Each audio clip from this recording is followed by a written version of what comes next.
No ano de 483 a.C., Atenas despertou para uma realidade terrível. Mensageiros chegavam ofegantes à ágora, trazendo notícias que faziam o sangue gelar nas veias dos cidadãos. O grande rei Dário havia enviado seus exércitos através do mar Egeu, e a ilha de Naxos havia caído como uma fruta madura. As chamas persas lambiam o horizonte, aproximando-se inexoravelmente da Hélade. Era uma máquina de guerra que parecia não ter fim, alimentada pelos tesouros de um império que se estendia do Indo ao Nilo.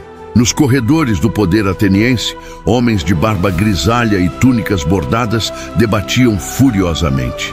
Aristides, o justo, defendia o fortalecimento das falanges terrestres.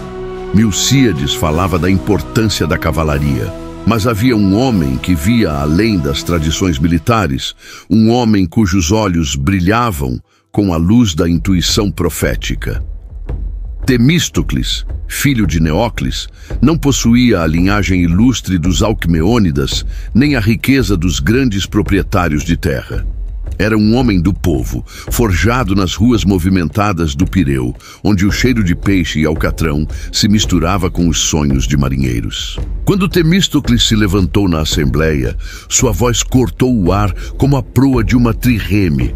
Ele falou do mar, da necessidade urgente de construir uma frota que pudesse rivalizar com qualquer força naval do mundo conhecido.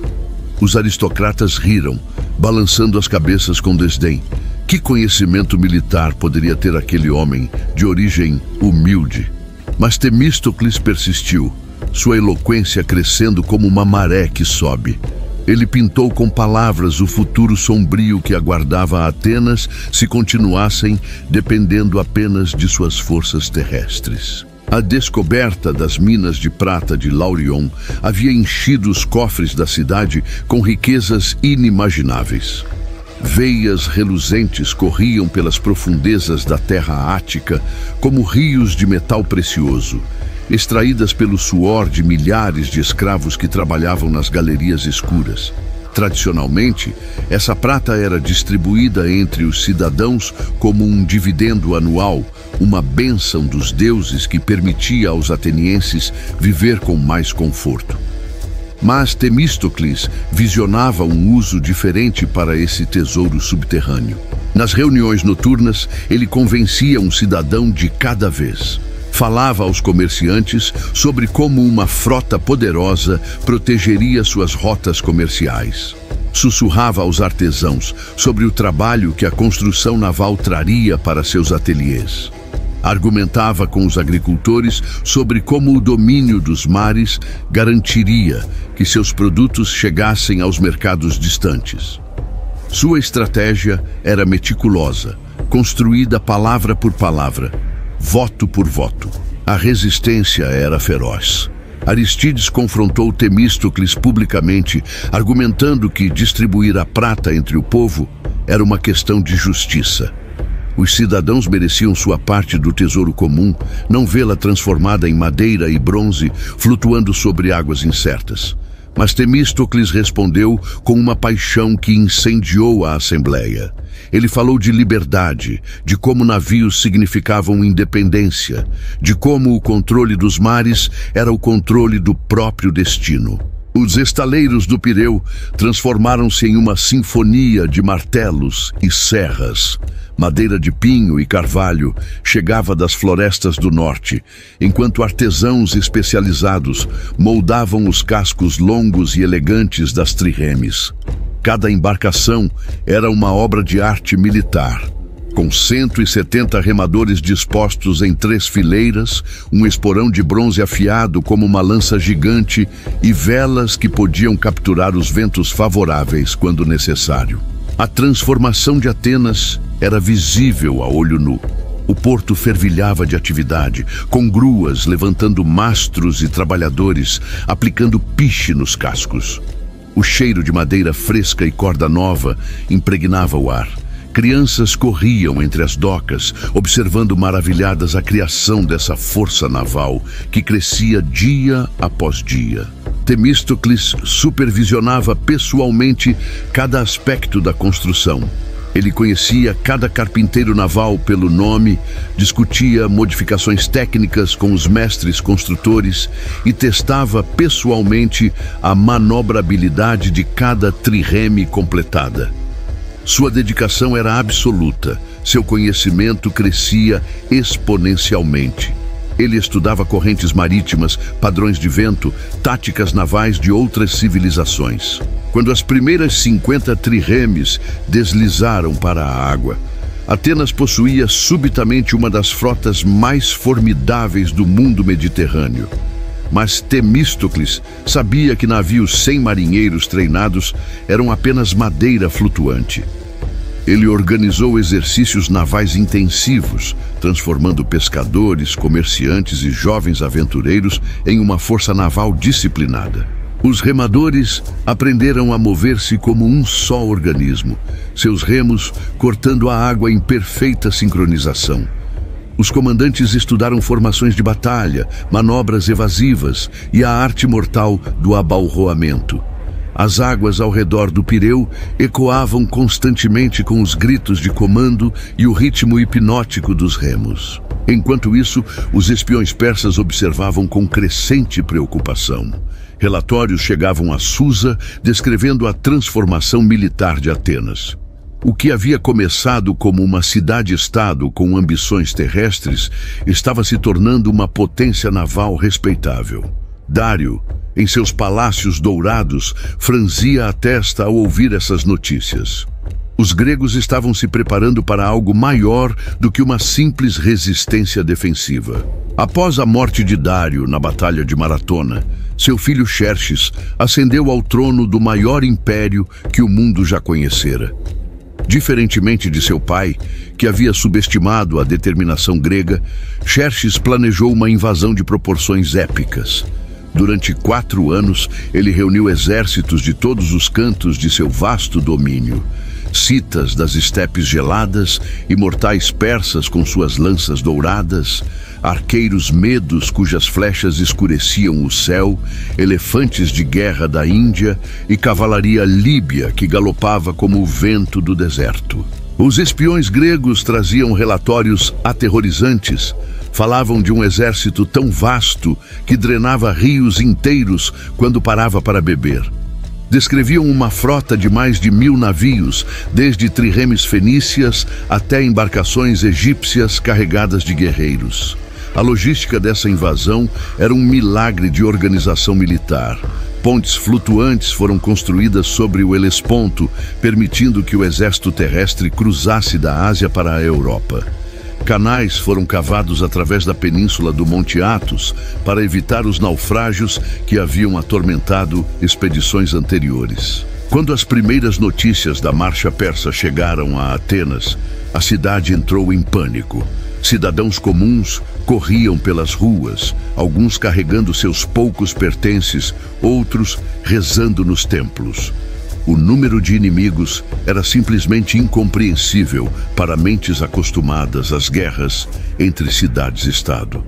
Como poderiam algumas dezenas de milhares de gregos enfrentar centenas de milhares de persas? Temístocles observava esse desespero com olhos calculistas. Ele havia previsto esse momento, preparado Atenas para esta exata situação. Enquanto outros viam apenas números esmagadores, ele enxergava oportunidades estratégicas. Convocou uma assembleia de emergência, onde sua voz se elevou acima do tumulto como um farol na tempestade. Ele explicou aos cidadãos aterrorizados por que a guerra terrestre seria um suicídio. Os persas possuíam cavalaria superior, arqueiros em quantidade astronômica e disciplina militar testada em dezenas de campanhas vitoriosas. Em campo aberto, mesmo os melhores hoplitas gregos seriam eventualmente superados pela pura quantidade de inimigos. Mas o mar era diferente.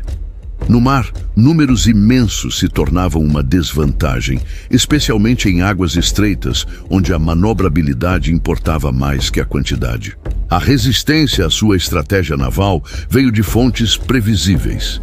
Muitos generais atenienses haviam crescido admirando as vitórias terrestres de Maratona.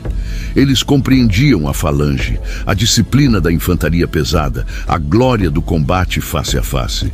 O mar parecia-lhes um ambiente alienígena, onde a sorte poderia importar mais que a coragem. Mas Temístocles havia passado anos preparando-se para esse debate crucial. Ele trouxe mapas detalhados, mostrando como a geografia grega favorecia a guerra naval. Os estreitos de Salamina, o canal entre a Eubeia e o continente, as enseadas protegidas onde uma frota menor poderia tender emboscadas a uma maior.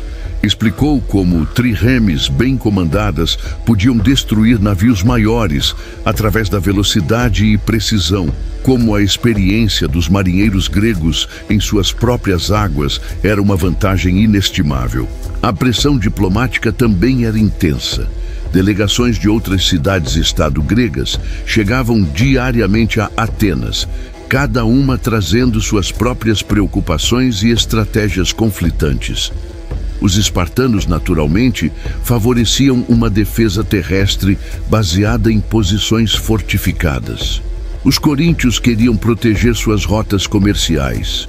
Os eginetas, tradicionais rivais navais de Atenas, viam com suspeita qualquer plano que elevasse ainda mais o poder marítimo ateniense. Temístocles navegou essas águas políticas triéteros com a mesma habilidade que demonstrava no mar. Ele fez concessões onde necessário, ofereceu comandos importantes a almirantes de outras cidades e sempre enfatizou que a liderança naval ateniense seria temporária, apenas durante a crise. Suas palavras eram mel para ouvidos preocupados, mas seus planos permaneceram inflexíveis. Enquanto isso, a máquina de guerra persa continuava sua marcha inexorável através da Trácia e da Macedônia. Cidades inteiras se rendiam sem resistência, suas populações prostrando-se diante do poder esmagador de Xerxes. O rei dos reis estabeleceu sua capital temporária em Terma, de onde podia contemplar toda a extensão de suas forças. Era um espetáculo que inspirava terror, mesmo em seus próprios generais. A frota persa navegava paralela ao exército terrestre, uma floresta de mastros que se estendia até o horizonte. Navios de guerra fenícios, conhecidos por sua velocidade e manobrabilidade. Trirremes jônicas, tripuladas por gregos que haviam escolhido servir ao grande rei. Pentecôntoros cilícios, embarcações de transporte egípcias carregadas de provisões e cavalaria. Era uma demonstração de poder que pretendia quebrar a moral grega antes mesmo que a primeira batalha começasse. Temístocles sabia que essa demonstração de força era também uma fraqueza. Uma frota tão imensa enfrentaria problemas logísticos gigantescos.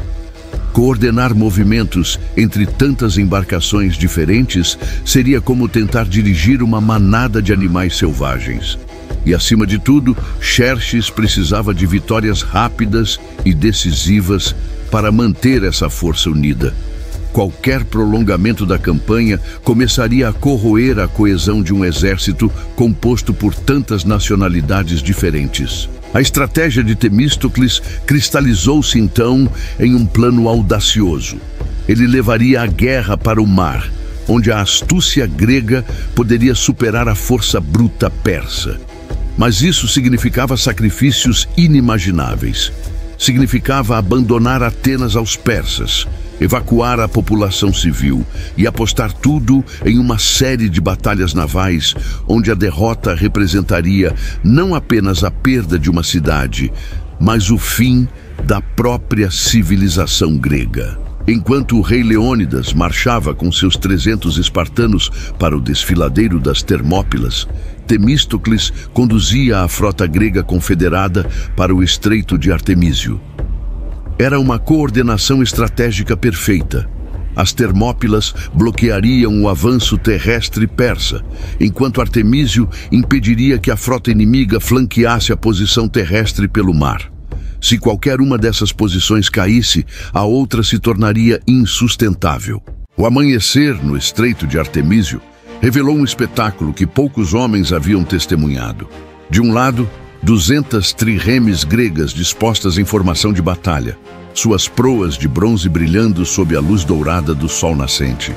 Do outro lado do canal, uma frota persa que parecia não ter fim. Mais de 700 navios de guerra de todas as formas e tamanhos, suas velas coloridas tremulando na brisa matinal como estandartes de um pesadelo multicultural. Temístocles posicionou-se na proa de sua trireme capitânia, observando a disposição inimiga com olhos de águia. Ele identificou os diferentes tipos de embarcações: as trirremes fenícias, rápidas e mortais; os navios jônicos, tripulados por gregos que haviam se submetido ao poder persa; as pesadas embarcações egípcias, lentas, mas poderosas. Cada tipo exigia uma tática diferente, uma abordagem específica de combate. O primeiro dia de batalha começou com uma manobra que pegou os persas de surpresa. Em vez de aguardar o ataque inimigo, Temístocles ordenou um avanço súbito e coordenado. As trirremes gregas dispararam como flechas através da água, suas fileiras de remos batendo em perfeita sincronização. O objetivo não era destruir toda a frota persa, isso seria impossível, mas demonstrar que os gregos não eram presas fáceis. O choque foi devastador. Trirremes gregas, menores e mais manobreiras que muitas embarcações persas, deslizavam entre as linhas inimigas como tubarões em um cardume. Seus esporões de bronze rasgavam cascos de madeira com som de trovão, enquanto marinheiros saltavam de embarcação em embarcação, transformando cada navio em um campo de batalha individual. Euribíades, o almirante espartano nominalmente no comando da frota, observava as manobras de Temístocles com uma mistura de admiração e preocupação. O ateniense comandava suas embarcações com uma intuição que parecia quase sobrenatural, antecipando movimentos inimigos, explorando brechas na formação adversária que outros nem sequer percebiam. Era como assistir um músico virtuoso tocando um instrumento mortal. A água do estreito logo se tingiu de vermelho. Destroços flutuavam por toda parte, pedaços de mastros quebrados, remos partidos, capacetes e escudos de guerreiros que haviam encontrado seu fim nas profundezas. O ar estava espesso com fumaça de embarcações em chamas e os gritos de homens feridos que se afogavam lentamente nas ondas salgadas. Mas os persas aprendiam rápido. No segundo dia, eles alteraram sua formação, usando sua superioridade numérica para cercar grupos isolados de trirremes gregas. A batalha tornou-se uma série de combates individuais ferozes, onde a habilidade pessoal dos remadores e guerreiros importava mais que a estratégia geral. Temístocles viu-se encurralado por 3 trirremes fenícias, suas tripulações gritando ordens em uma língua que soava como música sinistra. O combate que se seguiu seria lembrado por gerações. Sua trirreme dançava na água como uma criatura viva, evitando abalroamentos mortais por questão de centímetros. Quando finalmente conseguiu posicionar-se para um ataque, seu esporão perfurou o casco inimigo com uma precisão cirúrgica, enviando dezenas de persas para as profundezas geladas. O terceiro dia trouxe uma tempestade que mudou completamente o caráter da batalha. Ventos furiosos transformaram o estreito em um caldeirão de ondas gigantescas que arremessavam embarcações como brinquedos. Para os gregos, acostumados a navegar nessas águas tempestuosas, era uma vantagem inesperada. Para os persas, muitos vindos de mares mais calmos, era um pesadelo. Dezenas de navios persas foram arremessados contra as rochas da costa, seus cascos se despedaçando como cascas de ovo. Outros foram virados pelas ondas gigantescas, despejando suas tripulações em águas que significavam morte certa. A tempestade fez em poucas horas o que toda a frota grega não conseguira em 3 dias de combate: reduzir significativamente o número de embarcações inimigas. Quando as águas finalmente se acalmaram, ambas as frotas haviam sofrido perdas pesadas, mas a proporção favorecia os gregos. De 200 navios, haviam perdido cerca de 40. Os persas, de 700, haviam perdido mais de 200 entre combates e tempestade. Matematicamente, era uma vitória grega. Estrategicamente, ainda era insuficiente. A notícia que chegou na manhã seguinte mudou tudo. Um mensageiro exausto trouxe palavras que fizeram o sangue gelar nas veias de todos os comandantes gregos. Leônidas havia caído nas Termópilas. O caminho terrestre estava aberto para os persas. Artemísio, sem a proteção do flanco terrestre, tornara-se insustentável. Temístocles olhou pela última vez o estreito onde tantos homens bons haviam morrido. A água ainda estava manchada de sangue e destroços. Um cemitério líquido que testemunhava a ferocidade dos últimos dias. Eles não haviam vencido, mas também não haviam perdido. Haviam ganhado tempo precioso, demonstrado que a frota persa não era invencível e, acima de tudo, testado suas próprias tripulações no fogo do combate. A retirada de Artemísio não foi uma fuga desordenada, mas uma manobra calculada. Temístocles sabia exatamente para onde estava levando sua frota, para as águas estreitas de Salamina, onde a próxima fase de sua estratégia se desenvolveria. A notícia da queda das Termópilas espalhou-se por Atenas como um incêndio devorador. Leônidas e seus 300 espartanos haviam morrido até o último homem, levando consigo milhares de persas. Mas o caminho para o sul estava agora aberto. O exército de Xerxes marchava implacavelmente em direção à Ática, e nada mais poderia detê-lo em campo aberto. A realidade crua dessa situação atingiu cada cidadão ateniense como um punho de ferro. Sua cidade seria queimada, seus templos profanados, suas famílias mortas ou escravizadas. Temístocles convocou uma assembleia de emergência na Ágora, mas o pânico já dominava a cidade. Mulheres choravam abraçadas aos filhos pequenos, velhos carregavam seus poucos pertences em trouxas esfarrapadas, e comerciantes tentavam desesperadamente salvar suas mercadorias mais valiosas. Era o fim de um mundo, o colapso de uma civilização que havia florescido por séculos. Quando Temístocles subiu na tribuna, sua voz cortou o caos como a lâmina de uma espada. Ele não ofereceu falsas esperanças nem tentou minimizar a gravidade da situação. Em vez disso, falou com a clareza brutal de um general que enxerga a realidade sem ilusões. Atenas seria evacuada completamente. Toda a população civil seria transferida para a ilha de Salamina, onde estaria protegida pela frota grega. A cidade física seria abandonada aos persas, mas a alma de Atenas, seu povo, sua cultura, seus ideais, sobreviveria. A decisão era revolucionária em sua audácia. Nunca na história grega uma cidade havia abandonado voluntariamente seu território sagrado. Os templos dos ancestrais, as casas onde gerações haviam vivido e morrido, as oliveiras plantadas por Athena herself, tudo seria deixado para trás. Mas Temístocles havia compreendido uma verdade fundamental. Uma cidade não são suas pedras e madeira, mas sim as pessoas que a habitam. A evacuação começou imediatamente, uma operação logística de proporções épicas. Milhares de embarcações de todos os tamanhos foram requisitadas, desde grandes navios mercantes até pequenos barcos de pesca. Triremes militares alternavam suas patrulhas com viagens de transporte civil. O porto do Pireu transformou-se numa colmeia humana frenética, onde soldados organizavam filas de refugiados, enquanto marinheiros carregavam suprimentos vitais. Famílias inteiras se despediam de suas casas ancestrais com lágrimas nos olhos. Mulheres idosas beijavam as portas de madeira gasta, velhos tocavam uma última vez as paredes onde seus filhos haviam brincado. Crianças pequenas não compreendiam por que precisavam deixar seus brinquedos para trás, chorando enquanto eram carregadas para embarcações superlotadas. Temístocles supervisionou pessoalmente cada aspecto da evacuação. ele estabeleceu prioridades claras. Primeiro, mulheres grávidas e crianças muito pequenas. Depois, idosos e enfermos.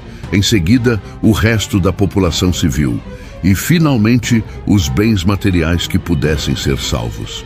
Cada trireme podia carregar cerca de 200 pessoas, além de sua tripulação militar, transformando navios de guerra em embarcações de refugiados. A travessia para Salamina tornou-se uma procissão épica de sofrimento e esperança. Barcos sobrecarregados balançavam perigosamente nas ondas, enquanto mães abraçavam seus filhos e rezavam para que a próxima leva de embarcações chegasse antes que os persas avistassem o porto. Homens velhos que haviam lutado em maratona observavam silenciosamente sua cidade se afastar, perguntando-se se algum dia voltariam a vê-la intacta. Em Salamina, uma cidade temporária começou a tomar forma. Tendas improvisadas cobriam cada pedaço de terra disponível. Mulheres atenienses, acostumadas ao conforto de suas casas urbanas, aprendiam a cozinhar em fogueiras ao ar livre e a dormir sobre solo rochoso. Crianças corriam entre as barracas, transformando o exílio numa aventura, enquanto seus pais calculavam se os suprimentos alimentares durariam até que a crise passasse. Temístocles estabeleceu seu quartel-general numa elevação que permitia visualizar tanto o acampamento de refugiados quanto o canal onde a frota estava ancorada. De lá, ele coordenava simultaneamente o cuidado de dezenas de milhares de civis deslocados e os preparativos para a batalha naval que definiria o destino da Grécia. Os últimos atenienses a deixar a cidade foram os sacerdotes dos principais templos. Eles carregavam consigo as estátuas sagradas e os objetos rituais mais preciosos, numa procissão solene que marca o fim simbólico da velha Atenas. Quando o último barco desapareceu no horizonte, a cidade ficou completamente vazia, suas ruas ecoando apenas com o vento que soprava do mar. 2 dias depois, as primeiras colunas de fumaça começaram a subir do continente. Xerxes havia chegado a Atenas e estava cumprindo sua promessa de destruição. O Pártenon, símbolo máximo da cultura ateniense, foi saqueado e incendiado. Casas foram derrubadas, jardins pisoteados e toda uma civilização reduzida a cinzas e escombros. Do outro lado do canal, em Salamina, milhares de refugiados observavam o fim de seu mundo com lágrimas nos olhos. Mas Temístocles olhava além da fumaça e das chamas. Ele via oportunidade onde outros enxergavam apenas tragédia. Xerxes havia sido atraído para exatamente onde o estrategista ateniense queria, perto das águas estreitas, onde uma batalha naval favoreceria os gregos. A isca havia funcionado. Agora era hora de fechar a armadilha. Na noite em que Atenas queimava, Temístocles reuniu seus capitães numa praia de Salamina. À luz das tochas, ele desenhou mapas na areia e explicou como transformariam aquele desastre aparente na maior vitória naval da história grega. Xerxes estabeleceu seu acampamento real nas colinas que dominavam o canal de Salamina, de onde podia contemplar simultaneamente os destroços fumegantes de Atenas e a frota grega refugiada nas águas da ilha. Para o rei dos reis, a situação parecia desesperadoramente favorável aos persas.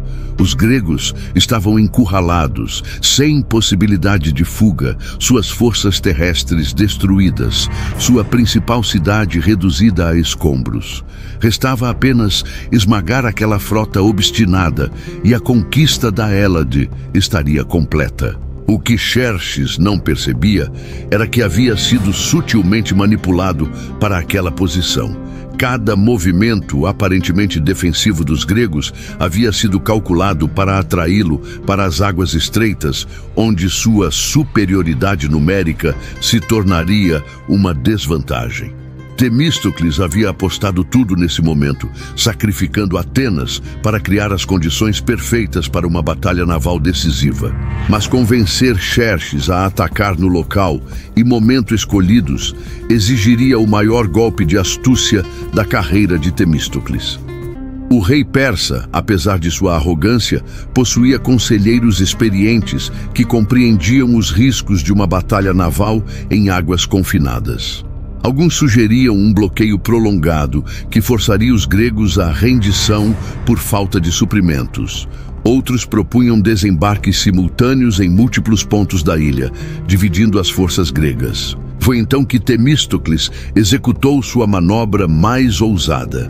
Ele enviou secretamente Sicino, seu escravo pessoal de confiança, com uma mensagem para o acampamento persa.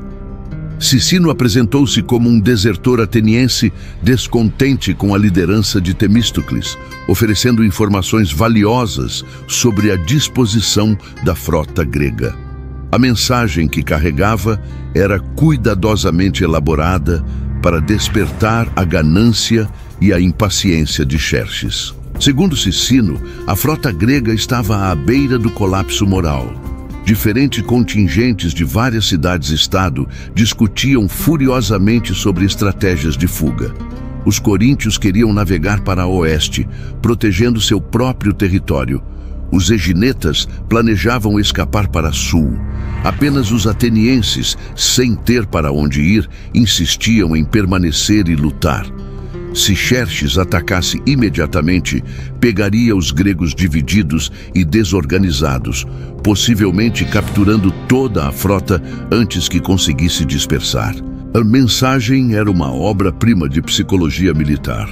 Ela confirmava exatamente o que Xerxes queria ouvir: que os gregos eram covardes divididos, que sua aparente resistência era apenas desespero disfarçado, que uma vitória rápida e total estava ao alcance das mãos. Para um homem acostumado a que povos inteiros se prostrassem diante de seu poder, a ideia de que os gregos finalmente reconheciam sua inferioridade era irresistível. Xerxes convocou imediatamente um conselho de guerra. Seus almirantes, vindos de todas as partes do império, reuniram-se na tenda real, decorada com seda e ouro. Artafernes, sobrinho do grande rei, argumentou a favor do ataque imediato. A situação nunca mais seria tão favorável aos persas.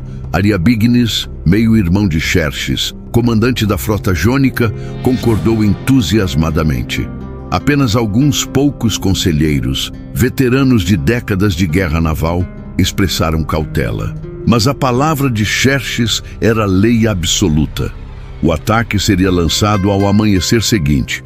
A frota persa se dividiria em 3 grupos. Um bloquearia a saída oeste do canal, impedindo qualquer fuga grega. Outro atacaria frontalmente a posição principal da frota helênica. O terceiro desembarcaria tropas na própria Salamina, forçando os gregos a lutar simultaneamente no mar e em terra. A noite que precedeu a batalha foi de atividade frenética nos 2 acampamentos. Do lado persa, milhares de homens preparavam armas, verificavam cordas e velas e ofereciam sacrifícios aos diversos deuses de suas pátrias distantes. Fenícios experientes afiavam espadas curvas, marinheiros jônicos testavam o equilíbrio de seus esporões de bronze. Arqueiros citas encordoavam seus arcos compostos. Em Salamina, a situação era mais complexa. A mensagem de Temístocles havia funcionado perfeitamente. Xerxes atacaria exatamente onde e quando o estrategista ateniense desejava.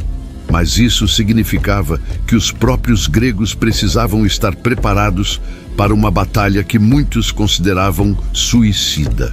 Alguns comandantes ainda argumentavam pela fuga, outros pela rendição negociada. Temístocles enfrentou a noite mais longa de sua vida.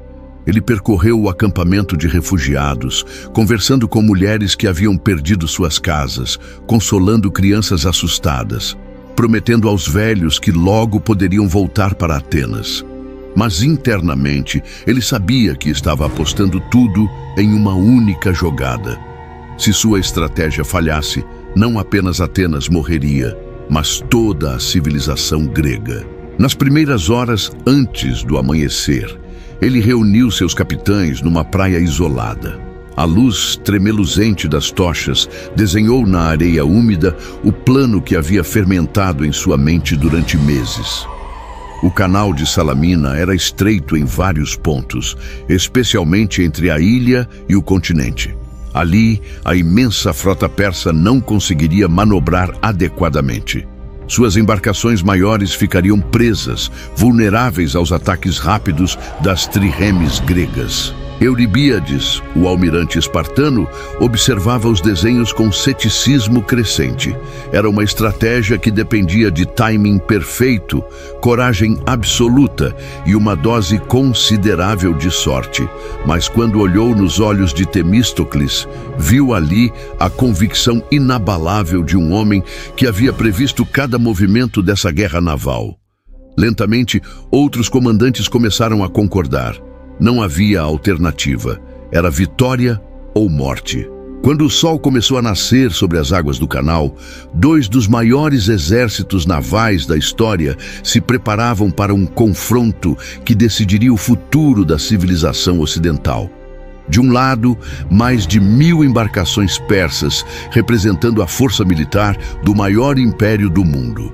Do outro, 370 trirremes gregas, carregando o último vestígio da liberdade helênica. Xerxes mandou erguer um trono dourado numa elevação que lhe permitia observar toda a batalha. Rodeado por seus escribas, ele se preparava para testemunhar e registrar a destruição final da resistência grega. Secretários aguardavam com pergaminhos prontos para descrever sua vitória aos governadores das satrapias distantes. Era para ser o momento culminante de sua carreira imperial. Do outro lado do canal, em meio aos refugiados de Salamina, milhares de mulheres e crianças subiam as elevações da ilha para testemunhar a batalha que determinaria se algum dia voltariam a ter uma pátria. Suas orações se misturavam com o som das ondas que batiam contra as rochas, criando uma sinfonia de esperança e desespero. O amanhecer do 23º dia do mês Boedromion, do ano 480 a.C., trouxe águas calmas e vento favorável. Era como se os próprios deuses houvessem conspirado para criar as condições perfeitas para a batalha naval mais decisiva da história. De seu trono dourado, Xerxes observava sua frota se posicionar com a satisfação de um predador que finalmente encurrala sua presa. A primeira fase do plano persa desenvolveu-se exatamente como previsto. 200 navios, comandados por Ariabignes, navegaram para o oeste e bloquearam completamente a saída do canal. Agora, os gregos estavam verdadeiramente encurralados, sem possibilidade de fuga. Simultaneamente, um contingente de infantaria persa desembarcou na pequena ilha de Psitália, posicionando-se para massacrar qualquer grego que tentasse nadar para a salvação após o naufrágio de sua embarcação. Mas foi então que o plano, cuidadosamente elaborado por Temístocles, começou a se revelar. Em vez de tentar fugir ou dispersar suas forças, a frota grega manteve-se unida e começou a recuar lentamente para o interior do canal. Para os observadores persas, parecia o movimento de covardes tentando adiar o inevitável. Na realidade, era a isca sendo puxada para o local exato onde a armadilha se fecharia. Artafernes, comandando o centro da frota persa, ordenou o avanço geral. Mais de 600 navios de guerra começaram a se mover simultaneamente em direção às posições gregas. Era um espetáculo magnífico e aterrorizante, uma floresta de mastros avançando sobre águas que logo se tingiriam de sangue. Velas coloridas tremulando como estandartes de um império que se estendia de um extremo ao outro do mundo conhecido. Mas quando a vanguarda persa entrou na parte mais estreita do canal, a maldição da superioridade numérica começou a se manifestar. As embarcações maiores, projetadas para combate em mar aberto, descobriram-se presas em um espaço onde não conseguiam manobrar adequadamente. Triremes fenícias colidiram com navios egípcios, enquanto embarcações cilícias ficaram presas entre formações jônicas, criando um congestionamento mortal. Foi nesse momento de confusão que Temístocles deu o sinal para o contra-ataque. Um som de trombeta ecoou sobre as águas, seguido imediatamente pelo ritmo coordenado de milhares de remos. As triremes gregas, que haviam fingido recuar, subitamente aceleraram e se lançaram contra o inimigo como lobos famintos, atacando uma manada em pânico. A primeira trireme a entrar em combate foi comandada pelo próprio Temístocles. Sua embarcação, pintada com olhos azuis na proa para amedrontar os inimigos, cortou a água como uma lança arremessada por Ares. O alvo era uma grande trireme fenícia, cujo comandante gritava ordens desesperadas para seus remadores. O choque foi devastador. O esporão de bronze da embarcação grega perfurou o casco inimigo com um som que ecoou sobre toda a batalha, como o trovão anunciando uma tempestade. A água em volta da trireme fenícia espumou de vermelho enquanto dezenas de guerreiros lutavam para não se afogar.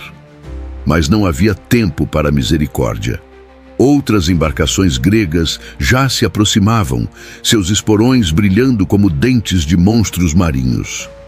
Uma após outra, as triremes persas eram abalroadas, perfuradas, despedaçadas pela fúria coordenada do contra-ataque helênico. Abínias de Palene, irmão do dramaturgo Ésquilo, comandava a trireme que destruiu a primeira embarcação inimiga de grande porte.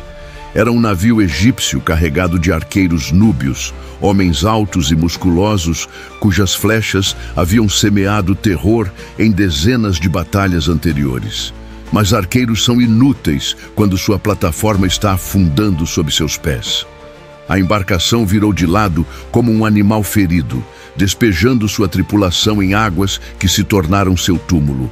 A batalha rapidamente se fragmentou em dezenas de combates individuais ferozes.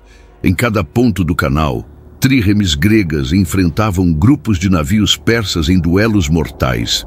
Marinheiros saltavam de embarcação em embarcação, transformando cada convés em um campo de batalha, onde espadas se chocavam contra lanças, escudos contra machados, coragem contra desespero. Ariston de Atenas encontrou-se face a face com um gigante sármata que empunhava um machado de guerra de 2 lâminas.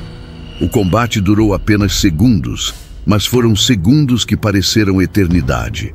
O machado silvou pelo ar, errando a cabeça do grego por centímetros. A espada ateniense respondeu com um golpe que abriu o peito do bárbaro de um ombro ao outro. Sangue espirrou sobre as tábuas escorregadias do convés, enquanto o gigante desabava como uma árvore cortada. Mas a genialidade da estratégia de Temístocles revelou-se completamente quando a frota persa tentou recuar. As embarcações que haviam entrado no canal não conseguiam dar meia volta no espaço confinado. Aquelas que tentavam fugir colidiram com as que ainda avançavam, criando um congestionamento catastrófico. Era como tentar fazer um rio fluir para trás. Fisicamente impossível quando o volume é muito grande para o canal disponível. Xerxes observava o desastre do alto de seu trono dourado, seus escribas paralisados de horror diante da destruição de sua frota invencível. O que deveria ter sido uma manhã de triunfo transformara-se no pior pesadelo de sua carreira imperial. Navios persas queimavam por toda parte, suas tripulações gritando por socorro em uma dúzia de línguas diferentes. A água do canal, antes azul e cristalina, estava agora vermelha de sangue e negra de fumaça. Diabignes, meio-irmão do grande rei, morreu tentando salvar uma embarcação jônica que havia sido abalroada por 2 triremes gregas simultaneamente. Sua morte foi vista por centenas de homens, um símbolo da mortalidade do poder persa. Se nem mesmo a família real estava segura naquele inferno aquático, que esperança restava para soldados comuns? Quando o sol atingiu seu zênite, a Batalha de Salamina havia se transformado na maior vitória naval da história grega.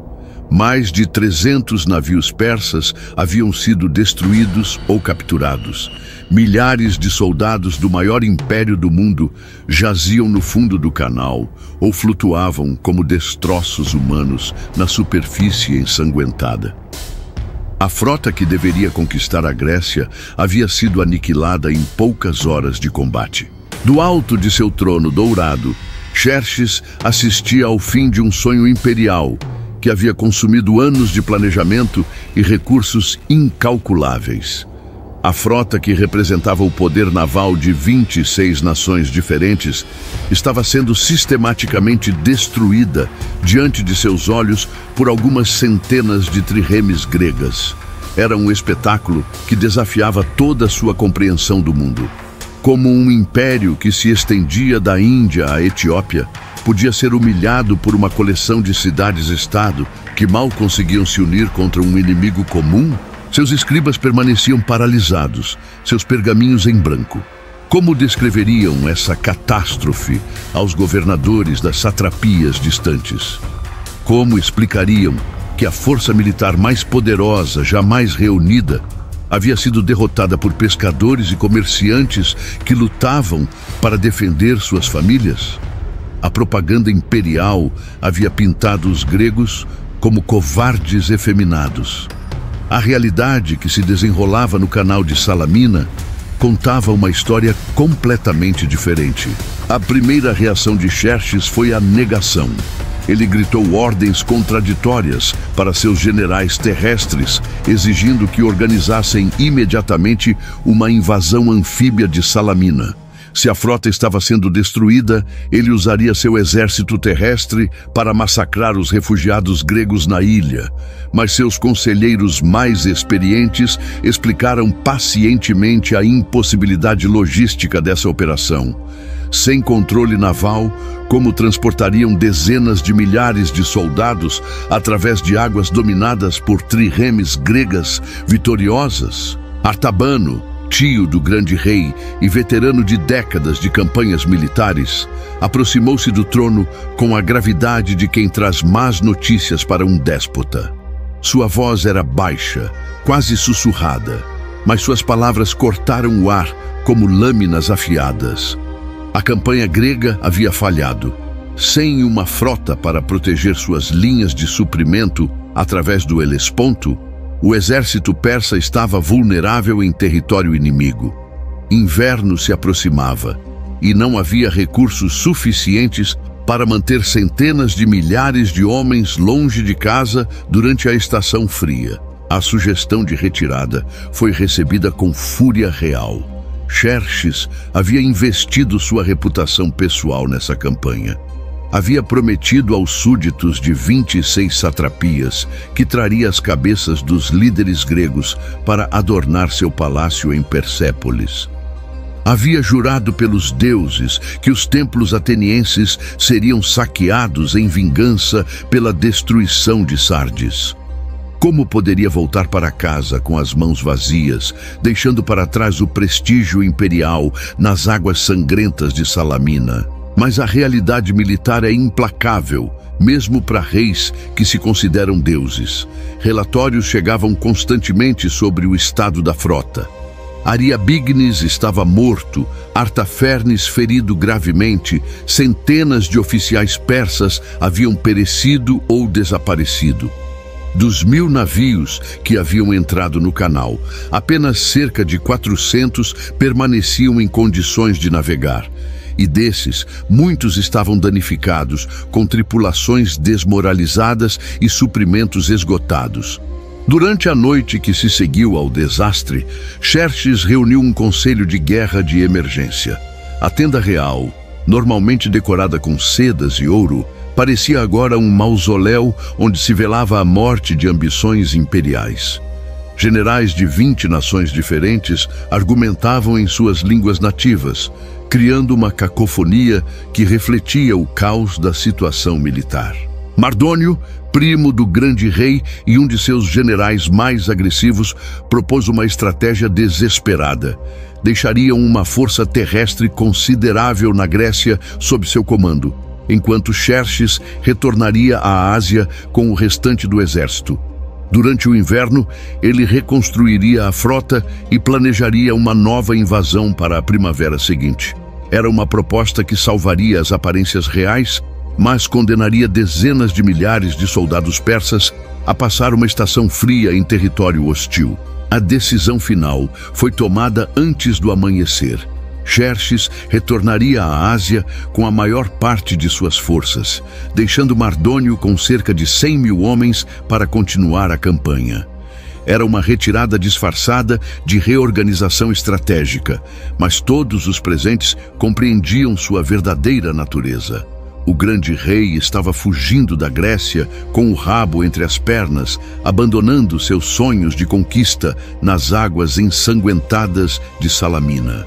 A partida de Xerxes foi um espetáculo desolador.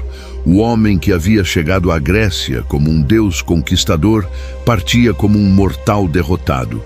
Sua caravana imperial, antes uma demonstração majestosa de poder, agora parecia uma procissão fúnebre.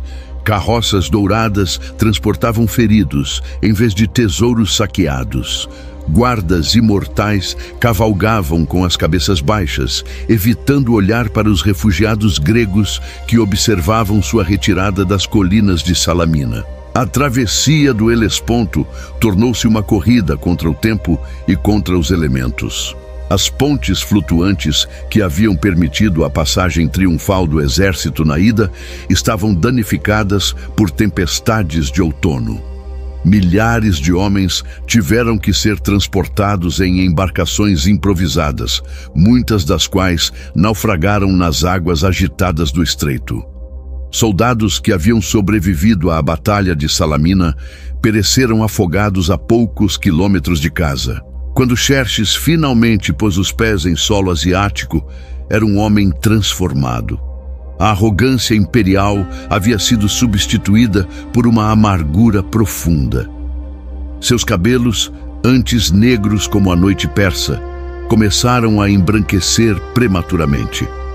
Suas mãos tremiam quando segurava documentos oficiais. O homem que se considerava senhor do mundo havia aprendido que existem forças que nem mesmo o maior dos impérios pode controlar. Nas salas do trono de Persépolis, escribas trabalhavam febrilmente para reescrever os registros oficiais da campanha grega. A humilhação de Salamina foi transformada em uma retirada estratégica bem-sucedida.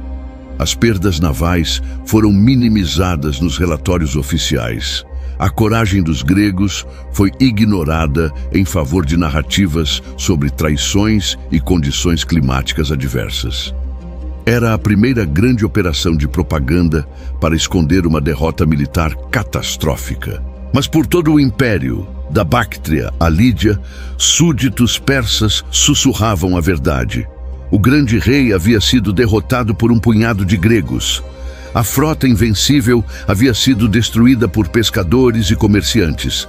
O mito da invencibilidade persa havia morrido nas águas de Salamina, e com ele o terror que mantinha unidas as satrapias distantes. A retirada de Xerxes marcou o início do fim da era de expansão persa.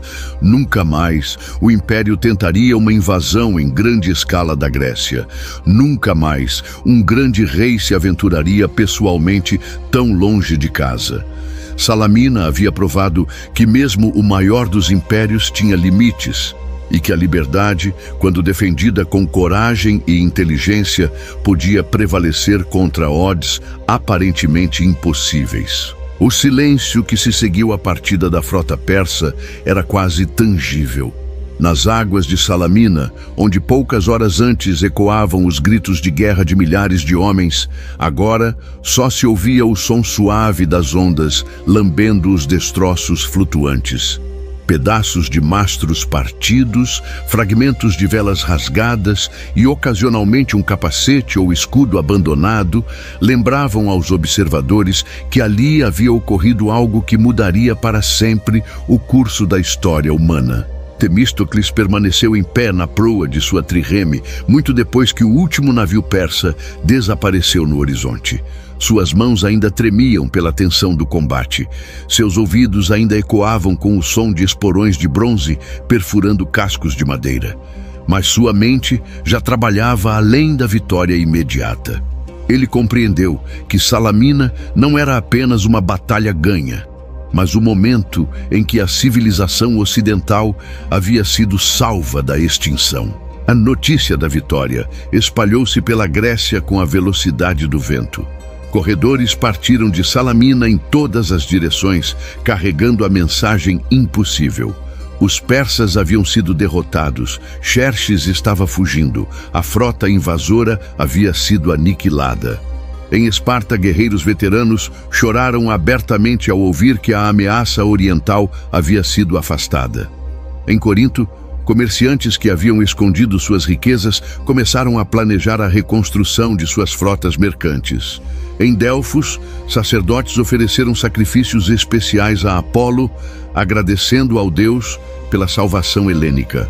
Mas foi em Atenas que a vitória teve seu impacto mais profundo e contraditório. A cidade que Temístocles havia sacrificado para salvar a Grécia jazia em ruínas fumegantes. O Pártenon, símbolo máximo da cultura ateniense, havia sido saqueado e incendiado. Casas centenárias haviam sido derrubadas, jardins sagrados pisoteados, estátuas antigas quebradas em pedaços. Era como se os próprios deuses houvessem testado a determinação ateniense, exigindo o sacrifício de tudo que era material para preservar o que era essencial. O retorno dos refugiados à cidade destruída foi uma procissão de lágrimas e esperança misturadas. Mulheres que haviam criado seus filhos naquelas casas agora caminhavam entre escombros, procurando qualquer objeto familiar que houvesse sobrevivido à fúria persa. Velhos que haviam passado décadas construindo suas oficinas encontraram apenas cinzas e pedras enegrecidas. Crianças corriam entre as ruínas como se fosse um novo tipo de playground, inconscientes da tragédia que representavam aqueles destroços. Mas Atenas era mais que suas pedras e madeira. Era uma ideia, um modo de vida, uma forma de pensar sobre o que significava ser humano.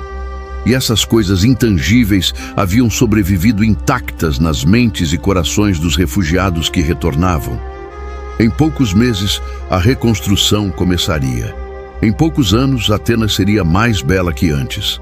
Em poucas décadas, se tornaria o centro intelectual do mundo mediterrâneo. Temístocles tornou-se, da noite para o dia, o homem mais famoso da Grécia.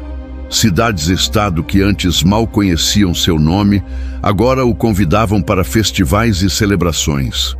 Poetas compunham épicos sobre sua astúcia, escultores criavam estátuas em sua honra, dramaturgos escreviam peças teatrais celebrando sua vitória. Era a fama que sonha qualquer político, a glória imortal reservada aos verdadeiros heróis. Mas com a fama veio também a inveja e a suspeita. Alguns atenienses começaram a questionar se Temístocles não havia se tornado poderoso demais, se sua popularidade não representava uma ameaça à democracia. Aristides, seu antigo rival político, retornou do exílio imposto pelo ostracismo e começou a organizar uma oposição sutil, mas efetiva. Era a tragédia eterna da política democrática. O herói que salva a cidade torna-se, por esse mesmo ato, suspeito de ambições tirânicas. A estratégia naval que Temístocles havia desenvolvido para derrotar os persas transformou-se no modelo para todas as futuras campanhas navais. Comandantes de Roma, Cartago e depois das repúblicas marítimas medievais estudariam suas táticas. A importância do controle naval para a defesa de territórios insulares ou peninsulares tornou-se axioma militar. O conceito de usar geografia local para neutralizar superioridade numérica inimiga seria aplicado em centenas de batalhas futuras. Mais importante que as inovações táticas foi o impacto cultural de Salamina. A vitória provou que pequenas nações livres podiam derrotar grandes impérios despóticos quando lutavam por seus lares e famílias. Estabeleceu o princípio de que a liberdade, mesmo custosa e às vezes caótica, era superior à ordem imperial baseada na submissão. Criou o mito fundador da superioridade moral e intelectual do Ocidente sobre o Oriente, uma narrativa que influenciaria o pensamento político europeu por mais de 2 milênios. A Batalha de Salamina salvou não apenas a Grécia política, mas também a Grécia cultural. Se Xerxes houvesse vencido, os templos teriam sido substituídos por altares de fogo zoroastrianos. As escolas filosóficas de Atenas teriam sido fechadas em favor de academias para formar administradores imperiais. O teatro grego, ainda em sua infância, teria sido sufocado antes de produzir as obras de Ésquilo, Sófocles e Eurípides. A democracia ateniense teria sido apenas uma experiência curiosa, mencionada em notas de rodapé dos historiadores persas. Em vez disso, a vitória garantiu que a cultura grega florescesse durante os séculos seguintes. Filósofos como Sócrates, Platão e Aristóteles puderam desenvolver sistemas de pensamento que ainda hoje influenciam universidades de todo o mundo. Arquitetos puderam criar templos cuja beleza continua inspirando construções modernas. Dramaturgos puderam explorar os dilemas eternos da condição humana em peças que ainda emocionam plateias contemporâneas. O legado pessoal de Temístocles foi mais complexo. Apesar de sua glória militar, ele acabou sendo exilado de Atenas por suspeitas de colaboração com a Pérsia. Uma ironia cruel para o homem que havia salvado a Grécia dos persas. Passou seus últimos anos como governador de uma cidade asiática sob proteção persa, um paradoxo que ilustra as contradições da política grega. Mas sua influência transcendeu sua biografia pessoal. Temístocles havia demonstrado que liderança não dependia de nascimento aristocrático ou riqueza herdada, mas de visão, coragem e habilidade para convencer outros a seguir ideias revolucionárias. Havia provado que estratégia inteligente podia superar força bruta, que preparação adequada era mais valiosa que armas superiores, que conhecimento do terreno valia mais que números esmagadores. Acima de tudo, Temístocles havia mostrado que o mar não era apenas uma barreira a ser atravessada, mas uma ferramenta a ser dominada. Suas lições sobre poder naval influenciariam civilizações futuras, de Roma a Veneza, da Inglaterra à América moderna. O conceito de que quem controla os mares, controla o destino das nações, nasceu nas águas de Salamina e continua válido na era dos porta-aviões nucleares. Quando o sol se pôs sobre as águas calmas de Salamina, naquele dia memorável de 480 a.C., ele iluminava um mundo transformado. A ameaça persa havia sido afastada, mas mais importante, o futuro da civilização ocidental havia sido garantido. Nas ondas que lambiam suavemente a costa da ilha, ecoavam ainda os gritos de vitória dos marinheiros gregos, um som que ressoaria através dos séculos como o primeiro grito de liberdade da humanidade. Se você gostou dessa história, se inscreva no canal, curta e deixe seu comentário. Esse é o canal Imperadores. Até a próxima.